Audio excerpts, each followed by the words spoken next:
بطيخه ده البطيخه السويسريه.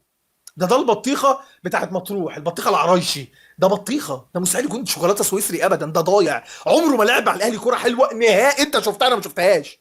انت شفتها اسلام الموسم الاولاني؟ انت شفتها؟ انت حر. اسلام انت ظالمه قوي، ظالمه. بدايه مباراه استحواذ صن داونز، وفرصه جات لهم من ناحيه شمال بعد غلطه تشتيته غلط من العش.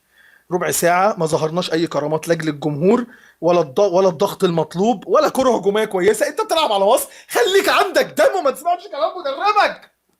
واضغط صح. كولر قال لكم ما تضغطوش، يبقى انت لاعب ضايع. اصل انا بسمع كلام مدير الفني، انتوا كلكم مش طايقينه. الفرقه كلها مش طايقاه، وهيتسلم قريب خلاص. هو مش محتاج تسليمه. يعني كولر مش محتاج يتسلم، هو مسلم اداؤه، مسلم نفسه بنفسه.